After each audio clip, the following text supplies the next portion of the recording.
While making coffee, my roommate asked, "Why is the kitchen floor wet?" I turned to answer but froze. Water was seeping fast from under the fridge, spreading like a lake. I just stared back at her, mug in hand, realizing our quiet morning had turned into an indoor flood. It started with me trying to be helpful, and ended with a horrifying accusation. They said I murdered their dog.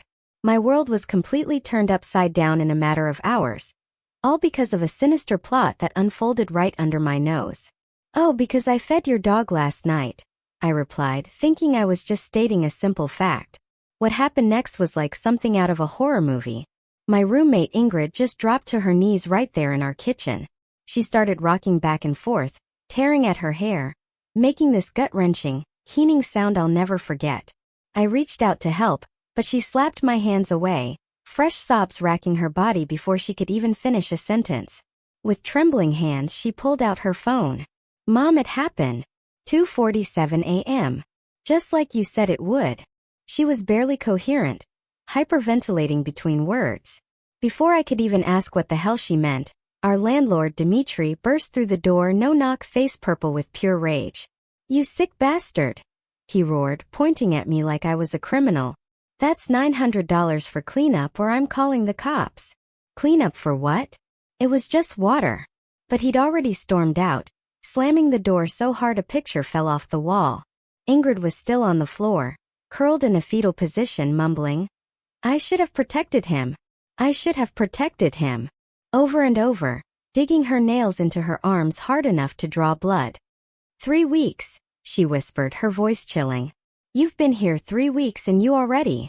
She trailed off into renewed sobs. Barely 20 minutes later, her mom showed up. The woman took one look at me and slapped me across the face so hard I tasted copper. "Monster, how could you?" she shrieked. "How could I? What?" I held my stinging cheek, utterly lost. "I just fed the dog. Ingrid told me she explained everything to you last week." Her mom's voice cracked. "During your roommate orientation." "What orientation? I never had one." More people kept showing up and every single one of them acted like I'd committed murder. 3 neighbors were whispering in the hallway. When I walked past, old Mr. Okapour from 4B actually spit at my feet. "Murderer," he hissed. "But you just moved in," the woman from 4C said, looking confused. "How could you know too?" My pizza arrived for lunch, but when the delivery guy saw me, he pulled the box back. "I heard what you did. Get someone else." And just like that, he left with my pizza. Ingrid's sister, Beatrix, showed up next and threw her entire venti coffee in my face. The cold liquid burned my eyes as she screamed, "I hate you." I was wiping coffee out of my eyes when I saw the property manager taping something to our door. "Due to recent events, your lease is under review for violations of pet policy." "Wait," I called out, utterly bewildered. "I signed my lease on the 1st. Today's the 22nd. How could I?" "Don't play dumb," he snapped, but I saw a flicker of doubt in his eyes. Through all this chaos, Ingrid stayed on the floor. She'd gone from violent sobbing to this terrifying catatonic stare, occasionally whispering. I can still hear him crying, while scratching bloody grooves into her arms. Her phone hadn't stopped buzzing. I could see the messages lighting up the screen. "Is it true? I can't believe they did it. You deserved better. How is someone that evil?" A small crowd, 4 or 5 people, were gathering outside our building, holding signs I couldn't make out. Someone was recording on their phone. Finally, Ingrid looked up at me with eyes so full of hatred, I actually took a step back. "He was diabetic," she screamed. "I told you 50 times feeding him at night would kill him. His blood sugar crashed at 2:47 a.m. I watched him convulse for an hour before his heart stopped. You stood there and watched me set timers every day. You knew." My stomach dropped. The pieces clicked into place with horrible clarity. I didn't know feeding times mattered that much. "He was whimpering," she continued, a laugh that sounded more like choking escaping her lips. "You deleted my reminder notes from the fridge. You threw away his medication schedule I taped to his food bin. You've been planning this for months because you were jealous of him." Her mom stepped forward, her voice chilling. "The vet said it was the most painful way for a diabetic dog to die. You tortured him. She showed you his medicine," her mom insisted. "The insulin." The special food. I've never seen any medicine. My voice was getting desperate. There's nothing on the fridge. Nothing on the food bin. That's criminal animal cruelty. Dimitri, the landlord, reappeared in the doorway. My lawyer's already drafting the lawsuit. Ingrid's sister spat. Your kind always does this. Takes what isn't yours. Destroys what you can't have. The crowd outside was getting louder. Someone was chanting. The police would probably show up soon. Ingrid stood up slowly, her legs shaking. Everyone in the building knows what you did. Everyone at my work, everyone at the dog park. You'll never be able to show your face in this neighborhood again. As I stood there, coffee dripping down my face, surrounded by people who wanted me destroyed, something clicked. Something that would change everything once they saw it. My hands were shaking so bad I almost dropped my phone as I pulled it from my pocket. I swiped through my photos until I found it. A video from 3 weeks ago when I first moved in. The timestamp at the top showed January 1st at 2:15 p.m. I held the screen up so everyone could see and hit play. The video showed me walking through the empty apartment, opening every cabinet and drawer, narrating what I was seeing from my mom back home. When it got to the kitchen, the fridge door swung open to show nothing but the ice maker and empty shelves. No notes. No schedules. Nothing taped anywhere. The camera panned to where the dog food bin sat, and the wall behind it was completely bare. Just white paint. Silence descended on the room. Even the noise from the crowd outside seemed to fade away. Ingrid's mom snatched the phone out of my hand, bringing it close to her face. Beatrix leaned over her shoulder, squinting at the screen. They replayed the kitchen part 3 times. Dimitri pushed through the group, demanding to see it too. His purple face was starting to look more confused than angry. The property manager stepped forward and told me to send him the video immediately for documentation. I took my phone back, quickly forwarding it to myself first as backup. My notification bar lit up. The neighborhood group chat had over 200 messages. The preview showed words like killer and monster and my name over and over. More people were pushing into our apartment now. I recognized faces from the mailroom and elevator. Everyone wanted to see the video. Ingrid suddenly screamed from where she was still on the floor. She insisted I must have deleted her notes after filming the video. She claimed I'd planned this from day one to kill her dog. She tried to lunge at me, but her mom caught her arms and held her back. Ingrid collapsed into fresh sobs, her whole body shaking. I backed toward my bedroom door and told everyone I needed a minute to find more proof. The property manager, now looking very serious, said nobody should leave until this got sorted out. He positioned himself by the front door like a guard.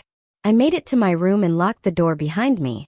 My hands were still trembling as I called the non-emergency police line. The woman who answered listened to me explain about the threats and false accusations. She told me to document everything and stay safe, but said unless someone physically hurt me or damaged my property, it was a civil matter. I opened the building chat app again. My stomach churned. People were planning to call my job and get me fired. Someone had already posted my workplace information. Another person said they knew where I parked my car. I started taking screenshots of every single message. My phone storage was getting full, but I kept going. Page after page of threats and plans to ruin my life. I texted Lauren Stout from down the hall, asking if she'd seen any medication notes on our fridge recently. She read the message right away but didn't respond. She was probably scared to get involved. I could hear voices getting louder outside my door. Someone was pounding, demanding I come out. I plugged in my laptop and started uploading the move-in video to Google Drive, then Dropbox, then iCloud. I emailed it to myself with detailed notes about what the timestamp showed. My laptop battery was dying, but I had to preserve this evidence. I added notes about the exact date and time I filmed it, how the fridge and food area were completely empty, no medication visible, no orientation about the dog being diabetic. The pounding on my door got louder. Someone was trying the handle, jiggling it back and forth. I could hear Ingrid crying and her mom talking in low voices. Dimitri was on the phone, probably with his lawyer. The property manager kept telling people to calm down, but nobody was listening. My phone buzzed with a text from an unknown number. It was a photo of my car in the parking garage with a message saying I better not try to leave. Another message came through from someone saying they'd already contacted my boss on LinkedIn. I felt sick. 3 weeks ago, I was so excited to move to this building. The rent was good, Ingrid seemed nice. Now I was locked in my room while a mob formed outside, wanting to destroy my life over something I didn't even understand. The video was taking forever to upload. I watched the progress bar crawl forward. 70%, 75%. My hands wouldn't stop shaking. 80%. The voices outside were getting angrier. Someone said they should call animal control. Another person mentioned contacting the news. 90%. Almost there. Upload complete. I grabbed my phone and started scrolling through my photos from yesterday. My thumb swiped past selfies until I found it. A live photo I'd taken of my coffee mug that accidentally caught the kitchen behind it. I pressed down on the image and watched it come to life. The fridge door was visible in the background, completely bare. No notes, no schedules, nothing taped to it at all. The timestamp said 11:47 p.m. last night. I took a screenshot and saved it to 3 different folders. My hands were still shaking as I grabbed a notebook from my desk drawer and started writing everything down. Ingrid said 2:47 a.m. exactly. That's when the dog died. I wrote it in big letters at the top. Then I tried to remember where I was last night. I'd been feeling sick around 2 a.m. and couldn't sleep. That's why I went to the diner. I was drawing a timeline on the paper when my phone rang. It was the police calling back. The officer repeated that it sounded like a civil matter since nobody had physically hurt me yet. She told me to keep documenting and suggested restraining orders if the harassment continued. Call 911 if there's actual violence. After she hung up, I opened the building chat app again. More horrible messages were flooding in. I found the admin's profile and sent them a direct message, asking them to preserve all the posts for a possible defamation case. It showed as read almost immediately, but they didn't reply. I could hear Ingrid's mom talking loudly in the living room about getting a lawyer. My stomach was in knots as I opened my text messages with Ingrid. I searched for words like orientation, pet, medication, and feeding. Nothing came up except one message from 2 weeks ago where she canceled our planned roommate meeting. She'd written that she was too busy and we'd talk later. That meeting never happened. I was lying on my bed staring at the ceiling trying to figure out what to do next. I needed solid proof from someone else, not just my own photos and receipts. That's when my door handle started jiggling. Someone was trying to get in. The handle twisted back and forth, but the lock held. I could hear breathing on the other side, then footsteps walking away. My heart pounded so hard I thought I might throw up. I opened my laptop and logged into my email. I searched for the move-in checklist the property manager had sent me when I signed the lease. There it was, dated 3 weeks ago. I downloaded the PDF and read through every page. The standard pet policy was there, but nothing about special care instructions. No addendum about a diabetic dog. Nothing that said I needed to follow specific feeding times. I forwarded it to myself with notes about what was missing. Then I remembered something else. I'd gone to the diner last night because I couldn't sleep. I opened my bank app with trembling fingers. The transactions loaded slowly. There it was, Metro Diner. 2:31 a.m. $18.42. My heart started racing. This was proof I wasn't even home when Ingrid said the dog was dying. According to her, the dog died at 2:47 a.m. after convulsing for an hour. That would mean it started having problems around 1:47 a.m., but I didn't leave until 2:17 a.m., and the dog was fine then. I took screenshots of the bank transaction and the timestamp. Then I remembered Ingrid had left me a voicemail last week. I scrolled through my voicemails until I found it. Her voice played through my phone speaker. She was saying she was too busy for roommate onboarding stuff and we'd talk about the apartment rules later. I immediately saved the voicemail to my cloud storage and emailed myself the audio file. This proved she never gave me any orientation about the dog. My hands were sweating as I opened Google Maps on my phone. I clicked on your timeline and selected yesterday's date. The map showed everywhere I'd been with exact times. There it was in blue dots and lines. I left the apartment at 2:17 a.m. The GPS showed me walking to the corner store first, arriving at 2:25 a.m. Then I went to the Metro Diner, arriving at 2:29 a.m. I stayed there until 3:04 a.m., according to the location data.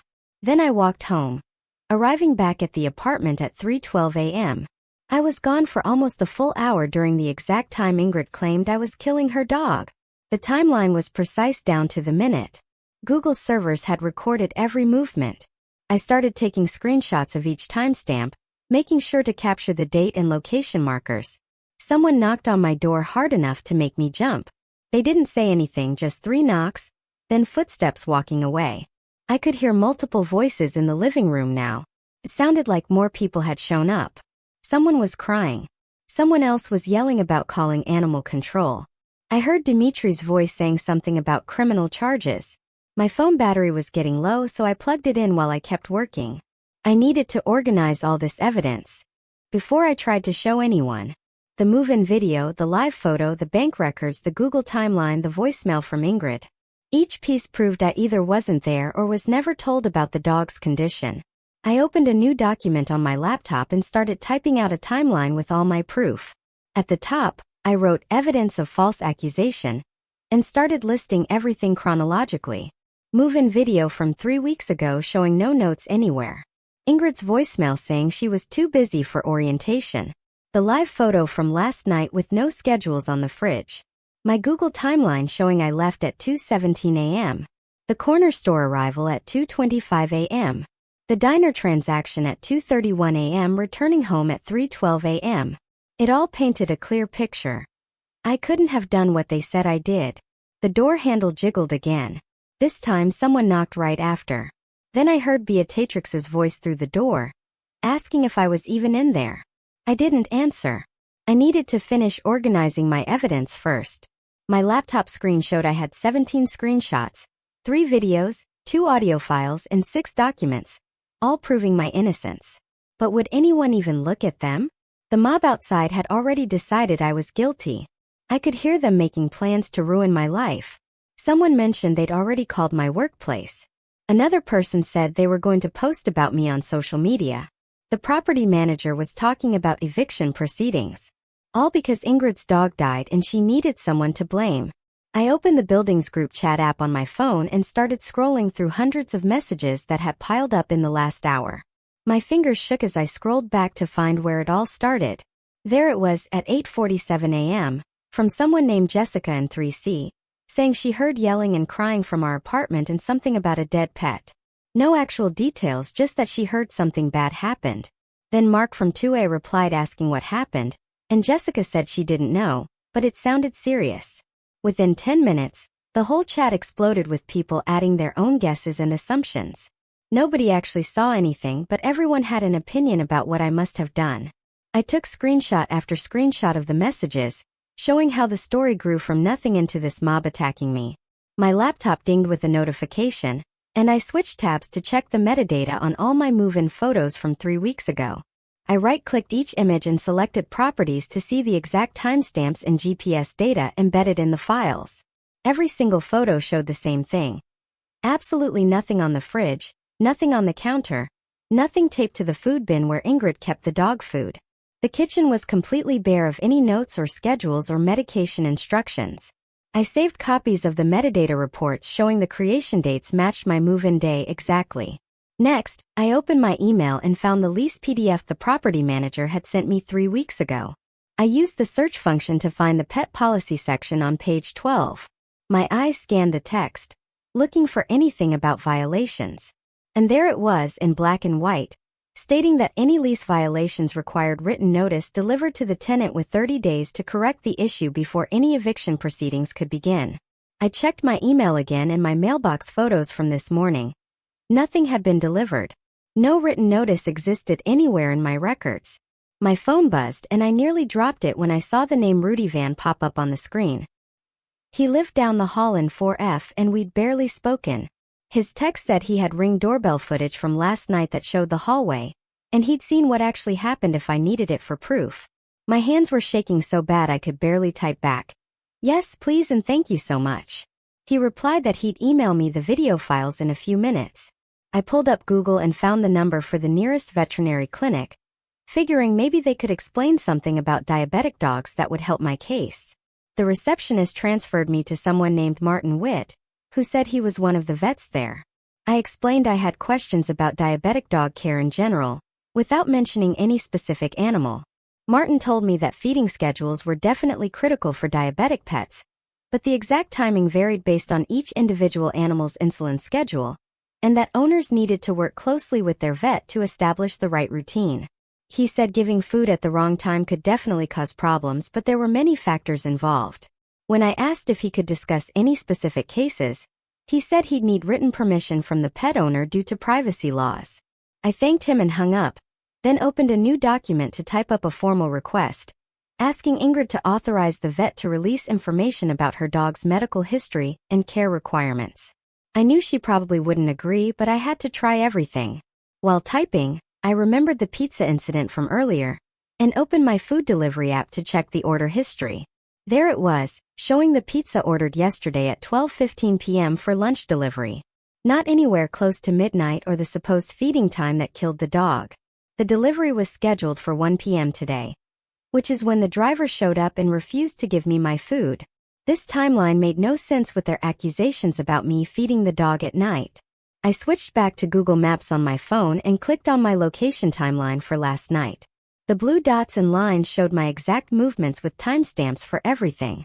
I left the apartment at 2:17 a.m., and the GPS tracked me walking to the corner store where I arrived at 2:25 a.m.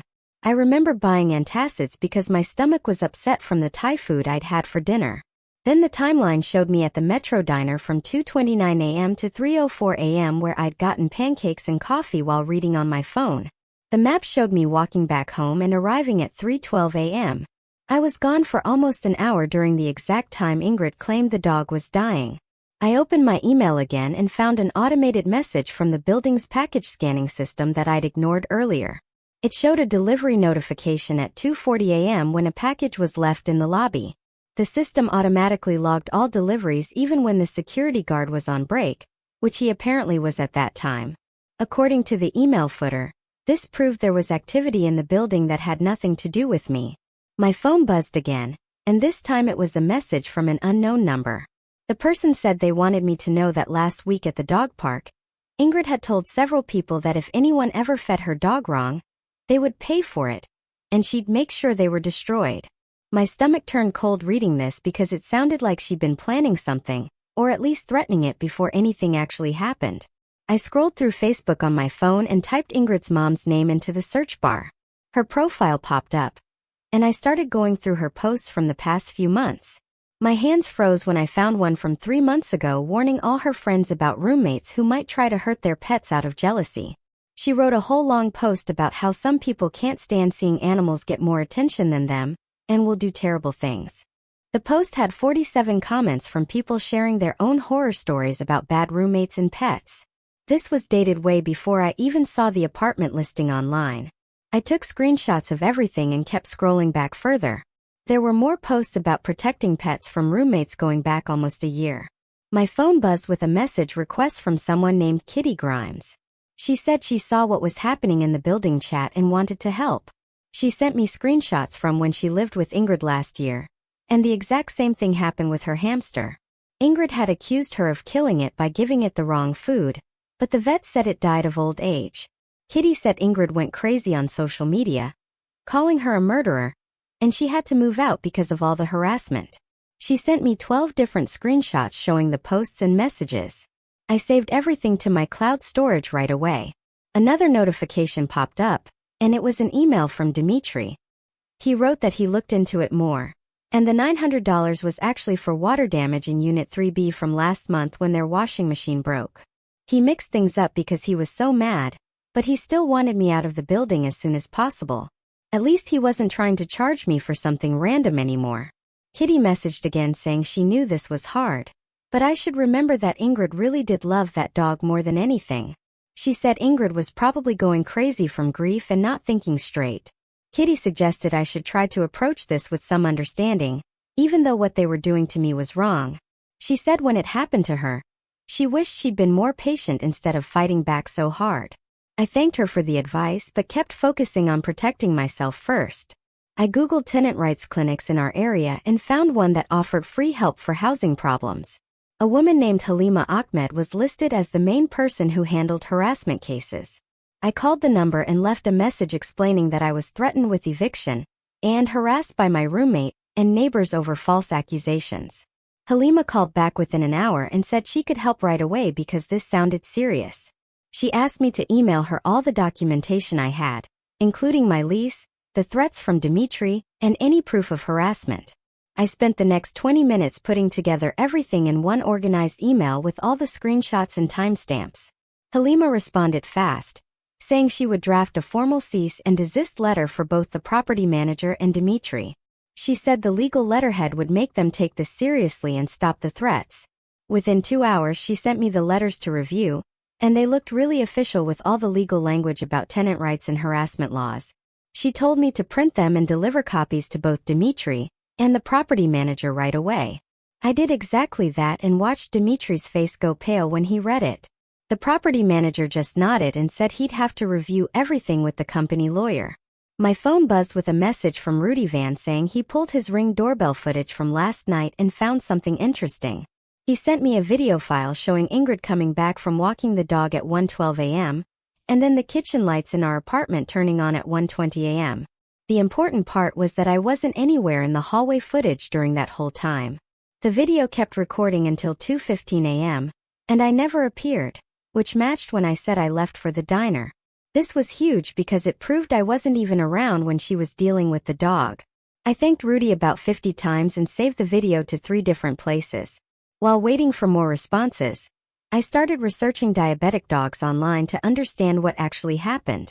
The veterinary websites all said that diabetic dogs definitely need consistent feeding schedules, but just feeding them at night wouldn't automatically kill them. The real danger was giving insulin without food or giving food at the wrong time relative to the insulin schedule.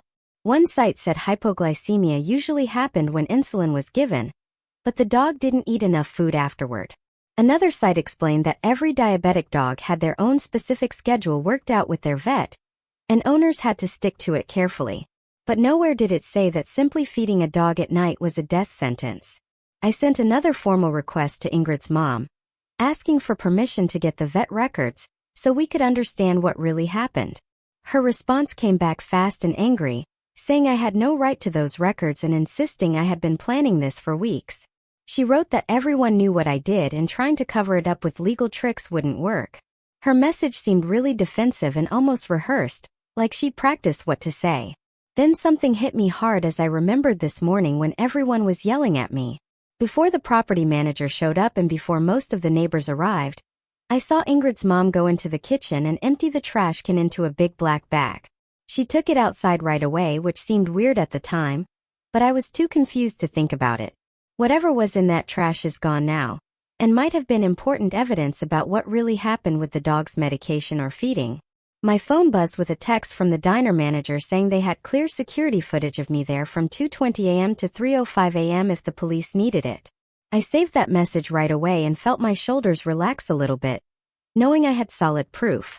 Another notification popped up from the property manager saying he got Halima's letter and was pausing any lease review until he could verify the facts with the company lawyer. The legal letter must have scared him because his tone was way different from earlier when he was ready to kick me out. Kitty sent me a photo of something she called Ingrid's orientation document, from when she lived there last year. The date on it was 6 months before I even moved in, and there was no place for new roommates to sign anything. This paper was never meant for me and proved Ingrid never gave me any pet care instructions like she claimed. I forwarded it to Halima right away along with screenshots of everything else. Through my bedroom window, I could see the woman from 4C talking to the property manager in the hallway and pointing at our door. She was moving her hands a lot and looked nervous, but I couldn't hear what she was saying through the glass. The property manager was taking notes on his tablet and nodding while she talked. About 10 minutes later, he sent another email to everyone in the building saying a resident confirmed she hadn't seen any notes on our fridge for at least 3 weeks when she came by to borrow sugar. Her statement helped, but I could tell from her body language earlier that she didn't want to get involved. I stayed at my window and watched Ingrid finally leave with her mom around 4 o'clock in the afternoon. They both had red, puffy eyes and kept their heads down to avoid looking at anyone in the hallway. Even though they were being horrible to me, I could see the grief was real. And Ingrid really did love that dog. My phone dinged with an email from Martin the vet, with general information about diabetic dogs and hypoglycemia. He explained that it usually happens when insulin gets given, but the dog doesn't eat enough food afterward to balance the blood sugar. The timing he described matched exactly what happened to Ingrid's dog at 2:47 a.m., which meant someone gave insulin, but didn't make sure the dog ate properly. I printed out his email and started making a detailed timeline on my laptop, comparing everything I knew. The ring footage from Rudy showed Ingrid coming back at 1:12 a.m., and the kitchen lights turning on at 1:20 a.m. My diner receipt showed I left at 2:17 a.m., and didn't come back until 3:12 a.m. According to my Google location data, the dog died at 2:47 a.m. when I wasn't even in the building, and all my evidence proved it completely. I organized everything into a clear document with timestamps and sources for each piece of evidence. The building chat had gotten quieter since the property manager sent his announcement about pausing any action against me. People stopped posting angry messages every few minutes, and some of the worst posts actually got deleted by whoever wrote them. The damage was already done though, because everyone in the building still thought I was guilty, even if they weren't actively attacking me anymore. I knew I had to try talking to Ingrid directly, so I sent her a text asking if we could meet with Halima as a neutral person to go through the facts together. My hands shook while typing because I didn't know if she would even respond or just block my number completely. I waited for what felt like forever, checking my phone every 30 seconds for any response. Nothing came through for over an hour, and I started pacing around my room, trying to figure out what else I could do to fix this situation. Then my phone finally buzzed, but it wasn't Ingrid who texted back. Her mom sent a message saying she would authorize the vet to release limited information about the dog's last visit and general care plan. The message was short and cold, but something in her tone seemed different, like maybe she was starting to question what really happened. I immediately called the vet's office and gave them her authorization number, so they could prepare the records. The receptionist said it would take about an hour to pull everything together and email it to me. While waiting, I kept refreshing the building chat to see if anyone was posting anything new, but it stayed pretty quiet. A few people were asking questions about what really happened, but nobody wanted to admit they might have been wrong about me. The whole situation felt like it was slowly shifting, but I knew it would take a lot more evidence to completely clear my name with everyone. My laptop dinged with the vet records arriving, and I opened them right away to see what they said. The prescribed schedule showed the dog needed feeding at exactly 7 a.m. and 7 p.m. with insulin given right after eating both times. There was nothing about fridge notes or special instructions taped anywhere, which contradicted what Ingrid and her mom kept insisting. The records also showed the dog had a serious hypoglycemia scare 2 months ago that required overnight monitoring at the vet clinic. This proved the dog already had problems with blood sugar crashes before I ever moved in. I added all this new information to my timeline document and sent copies to Halima for her records. 20 minutes later, my phone buzzed with a text from Halima saying she wanted everyone to meet in the lobby at 3 p.m. to review all the evidence together. My hands started shaking again as I gathered my laptop, phone, and printed copies of everything I'd collected over the past few hours. The walk down to the lobby felt endless, with every step making my stomach twist harder. Ingrid was already there with her mom, both of them sitting on the old leather couch near the mailboxes with their arms crossed. Halima stood by the security desk with a folder and notepad, looking professional in her gray suit. Rudy came down the stairs carrying his tablet, nodding at me before taking a spot near the door. More people started filtering in, including the property manager and even Dimitri, who looked less purple but still angry. I set up my laptop on the coffee table and pulled up the move-in video first, turning the screen so everyone could see the timestamp from 3 weeks ago. The video showed me walking through the apartment, filming everything for insurance purposes, and when it got to the kitchen, everyone leaned forward. The fridge door was completely bare, no notes or schedules anywhere, and the food bin area had nothing taped to it either. Ingrid's mom grabbed the laptop and rewound it twice, staring at the empty surfaces where she insisted the instructions had been. I pulled out my phone next and showed the live photo from last night with the kitchen accidentally in the background, again showing no papers or notes anywhere. Then, I opened the vet's memo that had just arrived, holding it up so everyone could read the prescribed feeding schedule of 7 a.m. and 7 p.m. with insulin. No mention of any fridge notes or special posting requirements. The memo also detailed the dog's hypoglycemia scare from 2 months ago that required overnight monitoring, proving he already had serious blood sugar problems. Ingrid stood up and pointed at me, insisting I was lying, that I must have deleted everything after filming, but her voice cracked when she said it. Her mom's face had gone pale watching the move-in video, her hands gripping her purse so tight her knuckles turned white. Rudy stepped forward with his tablet and calmly started showing his ring footage from last night without any commentary. Just facts about what the camera captured. The footage showed Ingrid coming back from walking the dog at 1:12 a.m., then the kitchen lights turning on at 1:20 a.m., but I wasn't visible anywhere in the hallway during that time.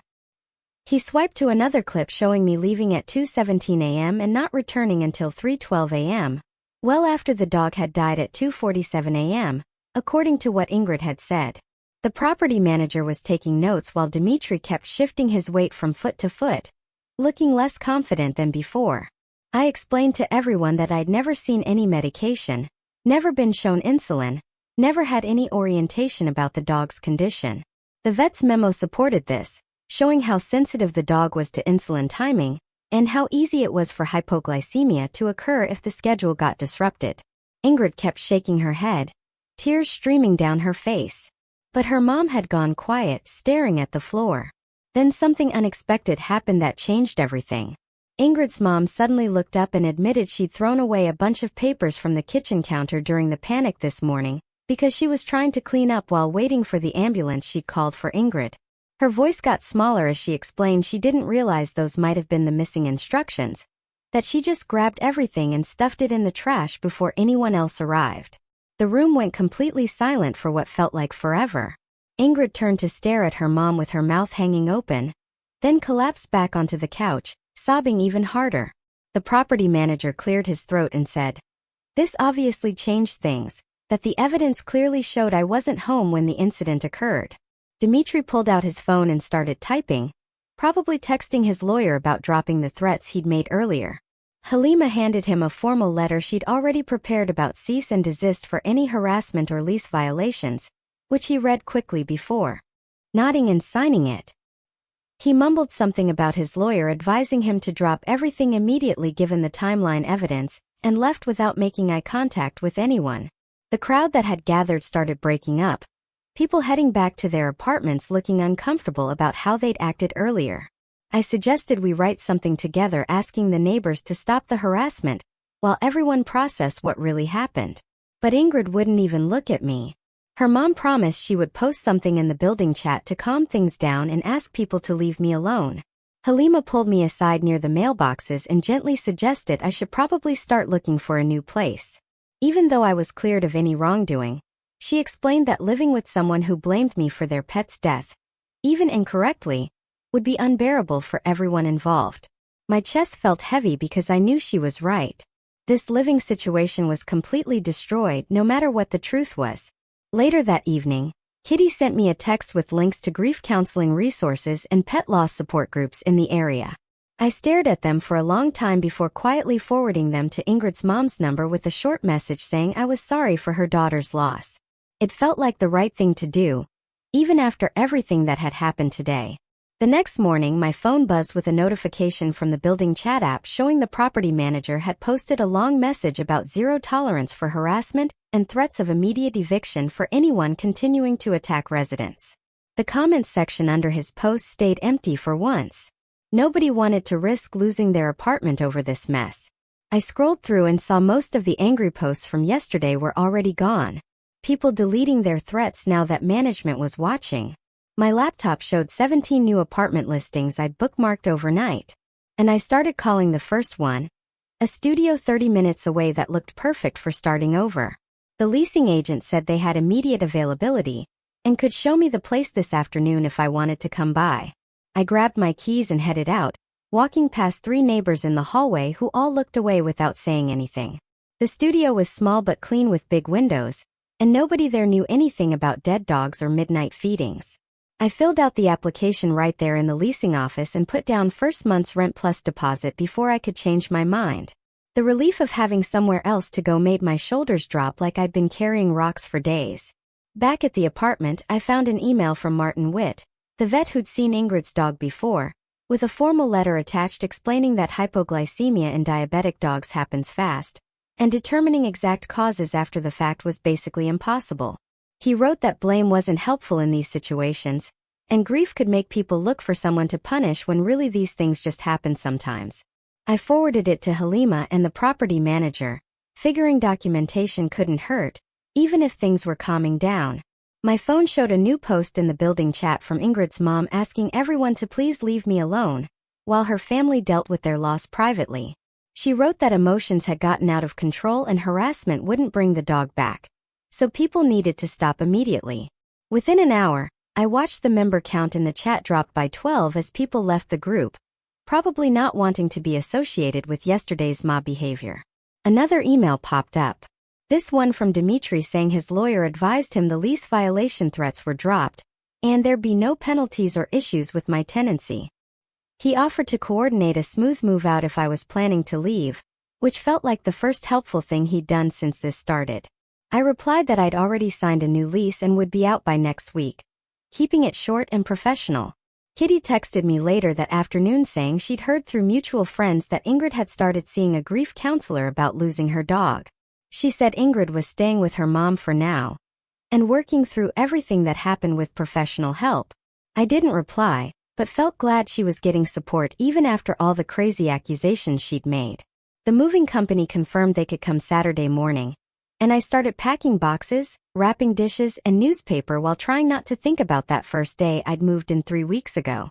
Everything fit into maybe 15 boxes since I hadn't even finished unpacking from the last move when all this started. I labeled each one carefully and stacked them by the door, ready to get out of this place forever. Saturday came fast, and Rudy showed up at 7 o'clock in the morning with coffee and helped me carry boxes down to the truck. He didn't mention the dog situation once, just talked about basketball and weather while we loaded everything.